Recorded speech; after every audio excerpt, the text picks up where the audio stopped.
film podcast with Paul Miller and Leslie Heimbaugh. We're coming at you for our November edition of Nights at the Movies.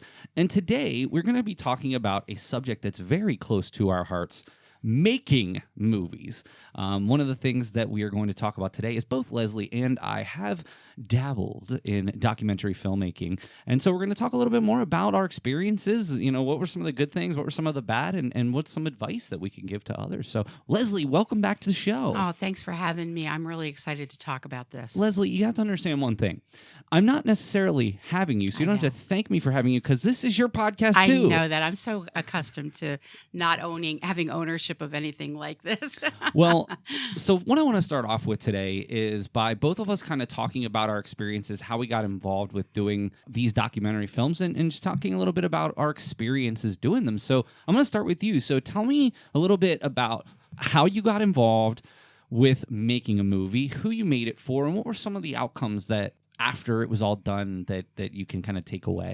Well, this was a fascinating project for me, and honestly, I would never have taken it on had it not been for the class that I had with you. So you're saying I compelled you to You do compelled this. me, but it's been one of the most satisfying experiences of my life, and there's no universe where I thought I could do this. Why? You can do everything. Everything you've done, at least since I've known you, has been done wonderfully. But the sound, we had some experience with sound editing, podcast editing, and I did not enjoy that as much because, and I don't know why, but I felt really inept at it, and I had a trouble grabbing specific moments in editing, and I was afraid I was really going to struggle with this.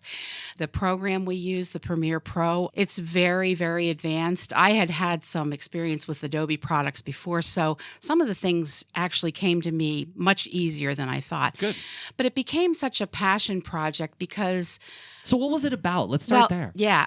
I work at Perry County Literacy Council, and we're such an anomaly because we do so many things for so many different people. When you think literacy, you're thinking, okay, they teach people to read. Yes, we do that. But that's the tip of the iceberg, because with the state and federal government, they want us, employment is the goal. So there's a lot of things you do to help someone get ready to work if they've had, a lot of barriers in their life. And we've just never had a single piece of, collateral material, a description, anything that sort of scratches the surface of how much we can do for someone. And this movie, because I've been with the agency for 12 years. We've changed so much since I've been there.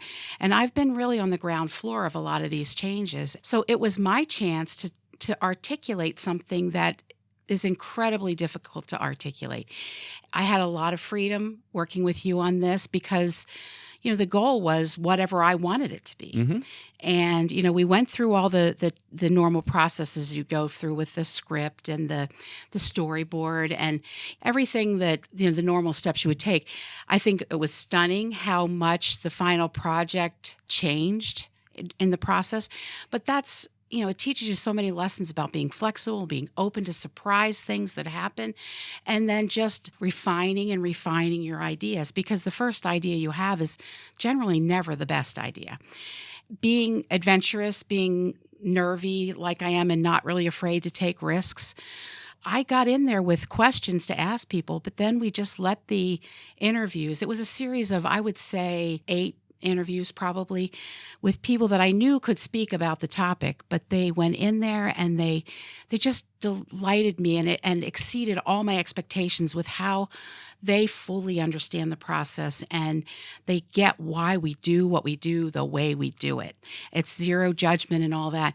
And what really brought the point home was then we had a donor at the end I wanted her husband because he's the main driver of their donations, one of our major donors. They probably donate $5,000 a year. Oh, wow. So anyway, he didn't want to be on camera, but he said, my wife, she works for Pinnacle. She does this every day. I'll have her speak for me. Imagine my delight when someone from outside the agency was able to really put her finger on what made us so special and why it was such a pleasure for them to give us, a decent amount of money to do what we felt was right. These are non-discretionary funds, most of them, that this video will help us raise, but it will also help to illuminate. It's illuminated the message with legislators already.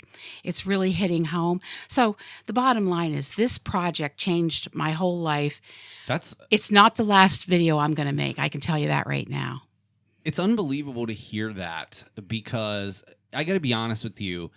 This is a class, and I hate to say this, but it's a class that I don't know is going to be taught again. Okay. And it's not because it wasn't successful, because right. It was. It was. But it was more, there's a lot going on within, we have a new program. There's a lot less flexibility, whereas you needed some elective classes, and this was one of the common electives that you took.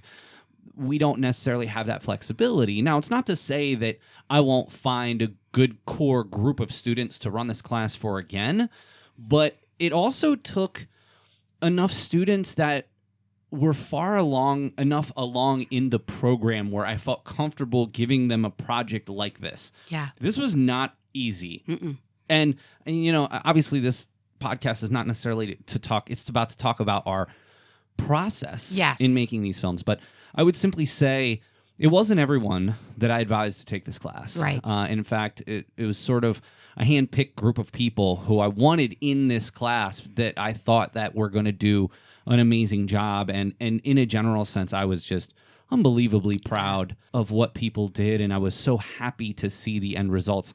It wasn't without a lot of struggle, but we'll talk about that shortly. But Leslie, to hear that you think that this changed your life. Oh my gosh, it did. Well, I was scared. I was scared to death. And the other thing is, this is a crazy disclosure to say to you now, but I'm winding down with my college efforts. Winding down, you're done. Yeah, but almost when I saw what this class was going to entail, I thought, holy crap, I'm going to be really working hard in this last semester. Not that I never did. I've always worked hard, but this was about as scary a challenge as a person could take on.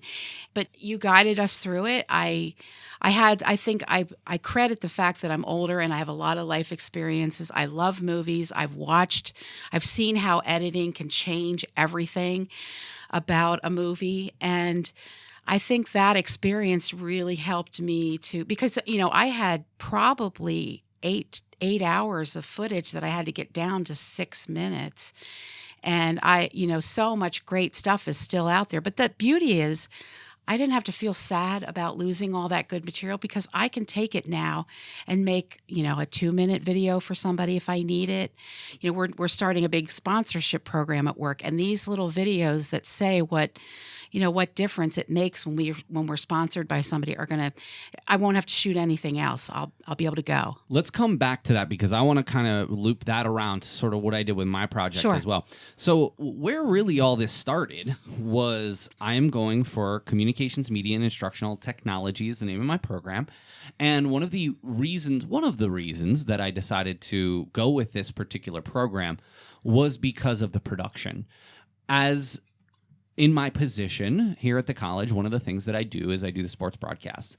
And I will be honest with you, outside of audio production, I had never done an extensive amount of video at all. And so that was one of the things where I kind of saw where my weaknesses were for what my role is here. And because the program involved pre-production and production and post-production as core classes, that to me was what kind of pushed it over the edge. And I'll even go back to my interview. I drove out to IUP and I was meeting with 3 of my faculty members. And one of the things that they asked was, what is it about this school? Like, why do you want to come here? Why and where else have you applied? And I probably answered this question wrong. That's probably not what they wanted to hear. But I said, I haven't applied anywhere else. This is where I want to be. Yeah. I love the program. I love the course content, but this is where I want to be. And I obviously got in, so it couldn't have been that bad. But where this came from was my first year. We had pre-production came first, and then production was more like really it was more like post-production, because really in that gap between the two classes was when we were supposed to go shoot our video, which is what I did. And my initial thoughts were, I'm such a huge baseball fan, so I wanted to do something baseball related. And our first assignment was we had to come up with a pitch. And so we pitched, I had some ideas, and what I really quickly realized was I didn't believe that I would have access to the footage that I needed from ESPN or whoever knows where it would have been. And that's when I thought to myself, there's something different here. Like, I need to go in a different direction. Right. Well, it was about halfway through the semester when COVID came down. And as the broadcaster for the baseball team, they were just on an unbelievable winning streak to start the season. They'd only lost 1 out of their first 8 games, 7-1, best start in school history. And it immediately, as soon as the season was canceled, a light bulb went off. I said, I gotta start. Normally, I would never do this, give up all the work that I had done and kind of scrap it and start over. But I said to myself, this is a story that needs to be told. Absolutely. 4 of these gentlemen who I have known for years, and for especially for Christian, but some of the other gentlemen as well, I had literally watched grow up. Yeah. For this moment, to put this team together, to go to win the USCAA title here at Central Penn. As the USCAA is the division that we belong to. We're a D3 school. And to have that taken away from them was just devastating. I mean, I was upset that the season was canceled as a broadcaster. Right, absolutely. So I can only imagine what they were going through. So that's when I went to my professor and I said, look, this is what I want to do. I love, I'm the play-by-play commentator for the team. I've grown up with these guys. I've known them. We've known this for 4 years. I've seen this team evolve, and I want to talk to these guys about what it's like to have that taken away from them. And, of course, he loved it. Yeah. And once, I started moving on it, I knew immediately this was going to be something special. Yeah. The biggest issue I had, not really anything other than, how are we going to do this? I'm filming this in May of 2020, where we weren't even supposed to leave our homes. Right. And really, I had 3 different sites locations that I were filmed at. Obviously, Christian actually allowed us to come over to his home. Right. So we filmed there. I also filmed here on the campus, safely, of course. But the first shot that we put together was a friend of mine works for a company called GK Visual in Harrisburg. If you need any film production done, please look them up. But obviously they weren't doing anything, right? All film production had ceased. And so I called him and I knew he had a drone. I said, look, if you're looking to make a few dollars, let's go out to the field and take some drone footage. Of course, I got permission. Well, we weren't there very long until, the police started nosing around. But of course, we had a location release, so even they didn't come over, but even if they would have, and I actually used that in class because I had people asking me about the location releases. First of all, if you're making your own film, the most important thing that you can do is make sure that you have written permission anywhere you are shooting. And so that literally could have saved us. If that police officer would have come over and saying, what are you guys doing? We very clearly could have said, hey, we have permission to be here. Here's our signed contract.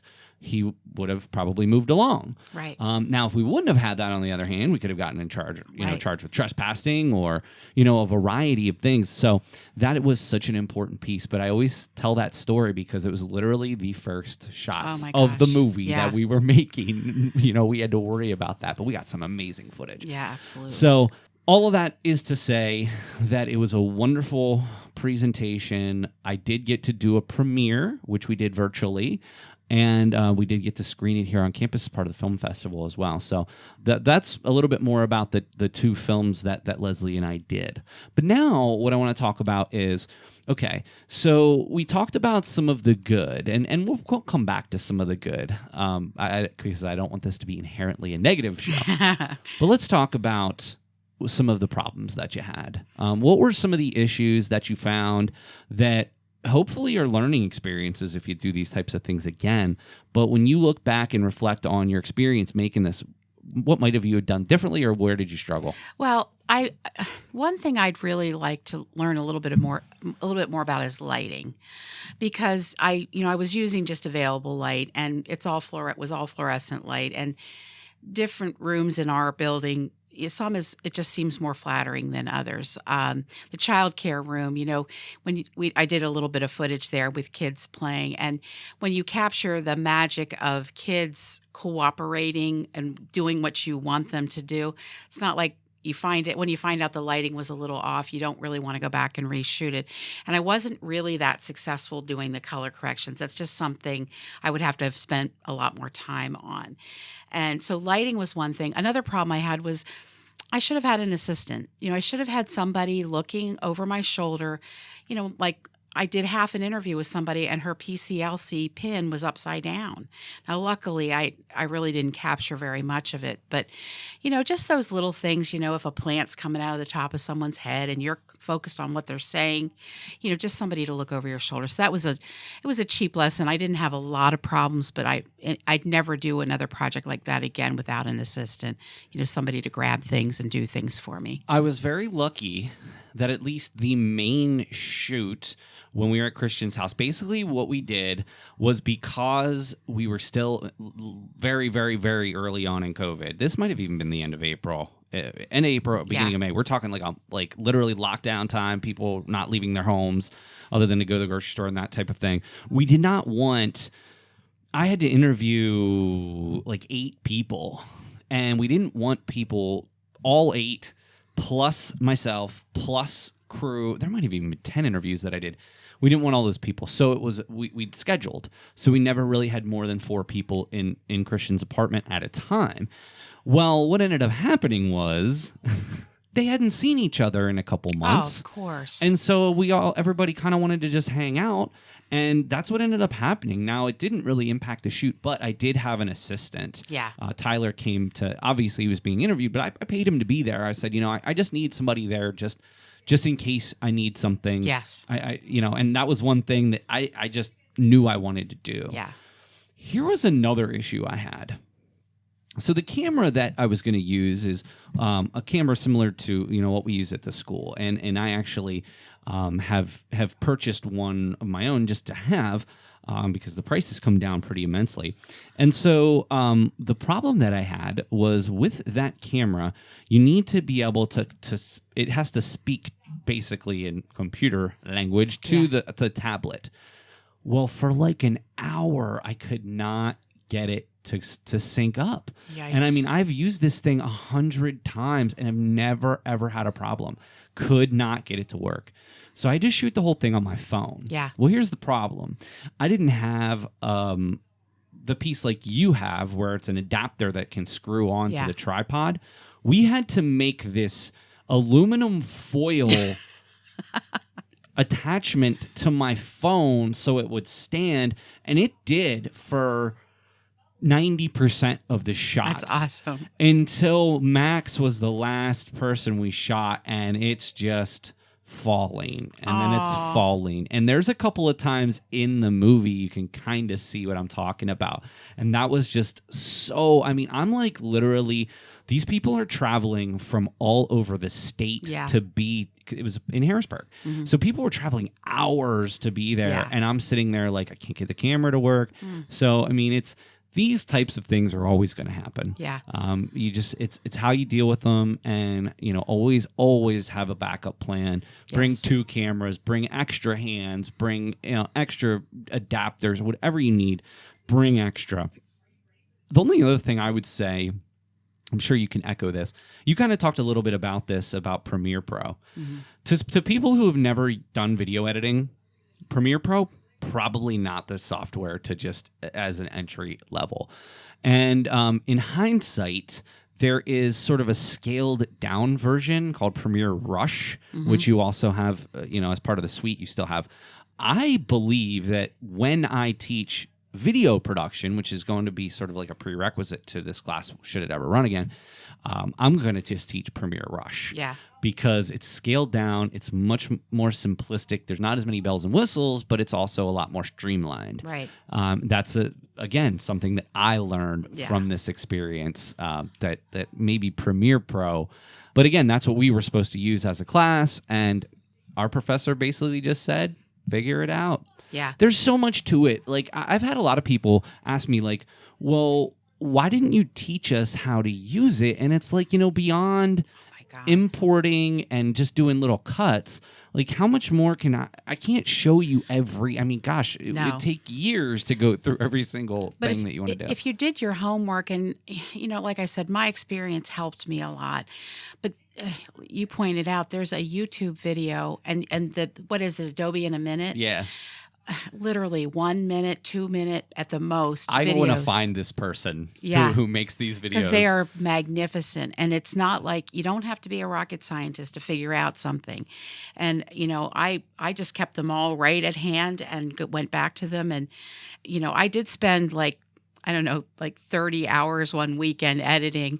But in the end, if I, honest to goodness, if I didn't have a job I absolutely love, I would consider doing this for a living because I loved it so much. I'd say, I'm just going to work another hour. And like 3 hours later. Time goes by so quick when you are editing. Because you're into it. You just don't even realize. And I was, again, on one end, I was lucky because we were at home. Yeah. So if I wanted to take a whole evening to edit, I really didn't have anything else to do. I would say that the Adobe in a minute is so valuable. Yeah. And the one piece of advice my professor told me, no matter what, if a video is longer than 3 minutes, don't watch it. Yeah. Because it's just them going on and on about something. Trying to sell you something. You just want to see what you got to do and where it is. And in the end, I was so proud of how both of our films turned out. Yeah. So I don't want to belabor the negative. Let me just say one more quick thing. Sure. This is your show, by the way. As another, I wouldn't call this a problem, but I would say it's a challenge to decide when you're done. Because I can now look at that thing and see 10 more things I wish I could do to it. And I could go back and do it, but I have to, you have to decide. You have to draw the line somewhere. Yes. And you have to say, is anyone else going to notice any difference if I put another 2 or 3 or 4 hours into this? Right. Probably not. Right. And it does the job beautifully. And we had a professional company do one for us 5 years ago, and honestly, mine tells the story better. It's not as technically maybe as beautiful as theirs is, but I know the story and I was able to tell it better. I 100% agree. So I did the exact same thing like we did in our class. So basically, how this was different was I made you guys do in 11 weeks what I did over 2 semesters. Mm-hmm. Now, I cut out there was a lot of other things in our course, a lot more reading, a lot more exercises that we did. We had literally 15 weeks to do pre-production. Mm-hmm. So I tried to streamline both of those to fit into one. So I asked a lot from you all in this class. Also, ours had to be 10 minutes, whereas I made ours 5 to 6 in our class. So I tried to be cognizant of your time. But one of the things that I tried to do is to share as many resources about Premiere Pro as I could. Our professor didn't give us anything. Yeah. Not even, hey, here's Adobe in a minute. Not even anything like that. Yeah. It was just like, you just got to figure it out. And that was part of it. And a lot of people don't like that. A lot of people don't like being thrust into something new. And what's interesting is, I always get a lot of people saying, oh, your students should be great with technology. Well, I guess in certain respects they are, but in a general sense, what I find is anytime I have students that need to use a new software, it's like the end of the world because it is a challenge. But at the same time, I know that all of you at least learned enough basics that you could do something like this again. Absolutely. Now, I want to come back to what we did after the fact because I was in the exact same position as you. I shot, I'm just going to say, 12 to 15 hours worth of footage. Each interview was probably half an hour, trying to find sound bites. It was a very long process. So I was in the same boat as you in as far as I had so much extra stuff that it devastated me. Mm-hmm. There were times I was devastated to cut things. Oh, sure. And so what I did was I ended up coming out with, and this was outside of my class, with 4 episodes of what I called extra innings, right? To play on the baseball theme. And I had a different theme for each one. And I went back and I pulled all stuff that sort of hit the cutting room floor and made these 2-minute things. So that kind of expanded. So not only at my premiere did I show my film, I also had my first extra innings done, and then I had actually released them. I think it was every couple weeks after that. And the response I got were so great. Now, again, I look back and there are things that I see mistakes I made that I never should have made. I wish I would have maybe spent a little bit more time with them, but I was still in school, pandemic, helping, the kids, still at home with school, still trying to do my job. I was lucky I got them done. Well, and again, you gave more exposure to people who you would have liked to have had in the first film. This is what you and I share, the idea that we both try our best to just put good out there. And I think we get rewarded every day by all the good that comes back to us. And these little things, who would ever think that there would be such a silver lining to COVID? But if you had to make something, lemonade out of lemons, you did. And these boys got to have a little bit longer in the sun because of that recognition. And that's one of my favorite things about your project. So tell me about what so obviously you still have a ton. Mm-hmm. In what way are you going to continue this project, even in a, smaller segments, if you will? A big part of our business is the fact that we have surrounded ourselves with partners that do things we don't do. We know what we're good at. We know we're no good at drug and alcohol counseling. We don't do that. But we have partners who can. We have partners in domestic violence. We have partners in workforce. So I shot a lot of interviews with our partners, and all I had time for in the video was, it sounds so corny, but basically just having them turn to the camera and smile. But there was something really beautiful and reassuring about it. And they all were like, "What are you doing?" And I said, "Just trust me. It looks fantastic." I'm the director here. Yeah. But I have interviews with all of them, and I would like to put together a little nugget of a workforce video and a little nugget of what we can do for domestic violence, a victim, that to convince her that this is a safe space to come when she's scared to death. Mm-hmm. And, people who are looking for the vocational rehab, people with disabilities. I can just show them a little nugget of some of the things that, in addition to all the other services we have, that we can do for them. I also want to do a video just on the social work office because nobody can believe the things we can do for a person. This is not, we don't buy your gas for a year, but if you're starting a new job and you have no money, we can help you get to work that first week until you get a paycheck. Right. Or we can get you steel-toed boots if that's going to be what keeps you from getting a job. So those are the kind of things that I want to share more information about. Are you going to be able to do that as part of your job? I mean, is that a piece of one of the things that maybe your job could sort of evolve into, that a small piece of it might be to put these together? These are going to be definitely passion projects of my own that I want to do for the agency because people come first where I work. Sure. So I can lay out my whole day. I can lay out my whole week.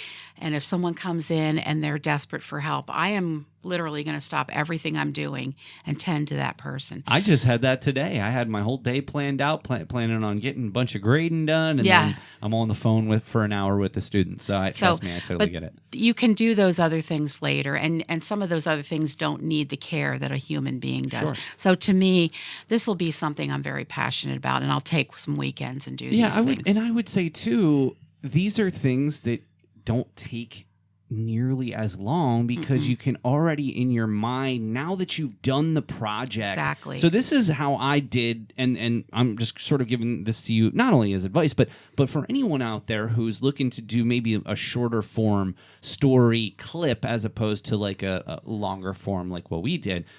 Once I had everything, it was really easy. All I had to do is because I knew sound bites that I already had. So what I did after I recorded all the interviews is I went back and pulled sound bites and exported those sound bites that I wanted. Well, I didn't get to use all those either. So then I just had a bank of sound bites that I wanted to use.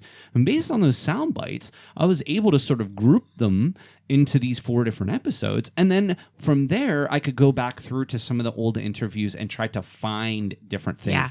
So it didn't take me very long because I didn't really have to do any pre-production because it was already done. I just needed to really do the back end stuff. There's another recurring use I'm going to have for this skill, and that is we will occasionally we often get a very brave student who wants to sort of pay it forward and say, here's what happened to me. And it works on so many levels because other students will say, well, if she got through that or he got through that, I can certainly do what I need to do. Also, somewhat crassly, donors will say, oh my God, I had no idea that someone that would have knocked me over and I have my life together. So, it's not, it tells a story that it's not always about someone trying to get something. It's people who simply have just been run over and backed over by life. And most of us would find ourselves in that pain if we were in that situation. So when I get a brave student and the idea that I'd be able to edit out all of their uhs and what do you want me to say and, those kind of things to a succinct and beautiful story that someone doesn't have to invest hours into learning, that's gonna be a big help to me too. Well, I have 2 more just things I want to talk about before we call it a show here. First of all, one of the things I was really proud that we were able to be a part of was the film festival. Oh yeah. Our Nightly News president, Janelle Dulac, put this together as part of her Projects in Corporate Communication course. And an editor herself now has made 3 short documentaries. And has done a variety of other things. She is super passionate about this. Yes. And she was able to put together a film festival where not only were we able to screen my documentary and the documentary of the students in the class, as well as her previous ones, she actually went and recruited members outside of our department, outside of the course, to make videos as well. And I got to tell you, I'd seen the movies because I was part of the evaluation crew. It was just so unbelievable, the quality of, I want to say films, but film shorts that we were able to get. Now, without you having seen any of the films, kind of going into this whole thing, what were your reflections about the event itself and what it kind of meant to the campus community? Well, I love that creativity can be honored in that way, that people, especially the people who did the film shorts, that's a big risk. That's a big risk to take. And they were all very personal. They were very personal. So they're telling a story that someone might, but I can guarantee you they stuck their necks out for a great reward because, the cosplay one sticks out to me. How many times would you just write that off as something silly or something that only, unusual people do? Here's a thinking, feeling person talking about something that means the world to her and has opened up a social life, finding other people that think the same way she does. It's absolutely beautiful. What Jen did was make such an inclusive family out of a group of people that had all, disparate interests. And Jen, I hope you're going to listen to this, but you are a genius. And I can't wait to see what she gets into as she moves forward. She has such a sensitivity about people from all walks of life, and she honors everyone and raises our esteem for everybody. She puts everybody on a level playing field, and I just love that. So even before I sat down that day at the film festival, I was already in awe.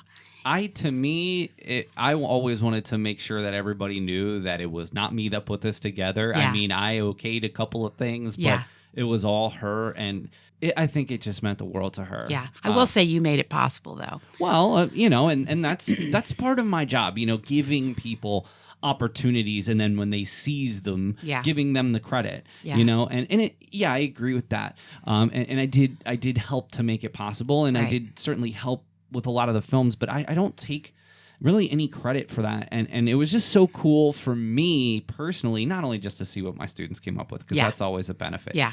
But that was the first time my film ever was shown here on campus. Right. And so even though it had been over a year since I released it, it was like 14 months. Yeah. It had still never been shown here on campus, and it's about our students. I know. So I thought that was really cool, and it was a good way to sort of segue into some of the other films. Yeah. I think a lot of people agree, just sort of tying a bow.